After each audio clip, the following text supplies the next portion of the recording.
আমার নাম আব্দুল আজিজ মাস্টার। আমার প্রশ্ন হলো, এই মেহনত করতে হলে সময় দিতে হবে, জানমাল ব্যয় করতে হবে। এইটা করার জন্য আমার বিবি যদি বাধা দেয় বা আমার ছেলে মেয়ে আছে এরা যদি বাধা দেয়, তাহলে এই প্রেক্ষিতে আমার বিবির সঙ্গে আমার আচরণটা কেমন হবে?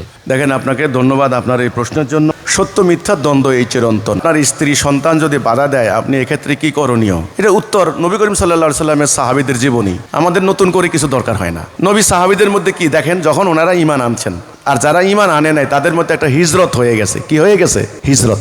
হিজরত মানে কি? হিজরান থেকে আলাদা হওয়া। যারা ঈমান আনছেন তারা একদিকে, যারা ঈমান আনেন তারা আরেক দিকে।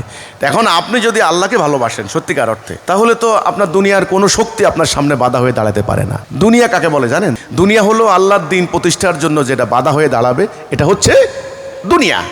এখন আপনার সামনে যদি আপনার স্ত্রী বাধা হয়ে দাঁড়ায়, এটা দুনিয়া। আপনি দেখেন, বদর যুদ্ধের পর হযরত আবু বকর রাদিয়াল্লাহু তাআলা আনহু আর ওনার ছেলে দুইজন গল্প করছেন। হযরত আবু বকরের ছেলে কিন্তু প্রথমে ঈমান আনেন নাই, পরে ঈমান আনছেন। বলছে, আব্বা, আপনার যুদ্ধের মাঠে কি হয়েছে জানেন? আপনি আমার তলোয়ারের নিচে 2-3 বার পড়ছিলেন। আপনার আব্বা তো, আমি মুখ ফিরাই নিছি, ইচ্ছা করলে আপনাকে হত্যা করতে পারতাম। হযরত আবু বকর কি বলছেন জানেন? আল্লাহর কসম, একবার যদি তুমি আমার তলোয়ারের নিচে পড়তে, একবার। তো হকের ব্যাপারে, ঈমানের ব্যাপারে কোনো আপোষ নাই কারোর সঙ্গে। আপনার স্ত্রীকে আপনি বোঝাবেন, ওনার অধিকার থেকে বঞ্চিত করবেন না, ওনাকে ইজ্জত দিবেন, সম্মান দিবেন। কিন্তু আল্লাহর দিন দেখেন, কোরআনে আপনার স্ত্রীর কথা বাদ দেন, বাপ মার কথা বলা হয়েছে। তোমাদের পিতা মাতার আনুগত্য করো, আল্লাহ বলছেন কোরআনে, পিতা মাতার আনুগত্য করো। কিন্তু তারা যদি এমন কোনো নির্দেশ দেয় যার সপক্ষে আমি কোনো সনদ নাজিল করি নাই, তার কথা শুনবা না। তার মানে শিরিক কুফরের ব্যাপারে বাপ মার কথাও শোনা যাবে না। কি সাংঘাতিক ব্যাপার! কাজেই এরকম ঈমান না হলে তো আপনি দিন প্রতিষ্ঠা করতে পারবেন না। এখন আমরা ঈমান আনছি, আমাদেরকে বউ বাধা দিবে, আমি গেলাম না। বাপ বাধা দিবে, আমি গেলাম না।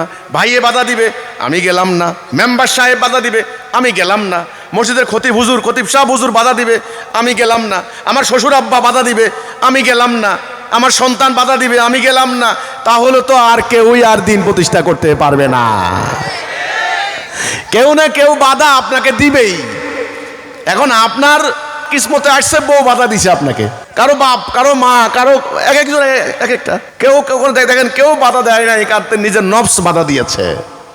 তো বাধা আসবেই। বাধা না আসলে ইবলিস বলেছিল সিরাতুল মুস্তাকিমের ডাইনে বামে সামনে পেছনে ওঁত পেতে বসে থাকবো। তো ইবলিস কোথায়?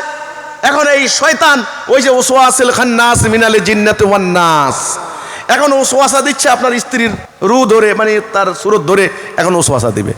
এখন আল্লাহ দেখতে চান আপনি সমস্ত মায়া মমতা প্রতিবন্ধকতা ছিন্ন করে আপনি আল্লাহর রাস্তায় যাবেন কিনা, এটা আপনার ব্যাপার।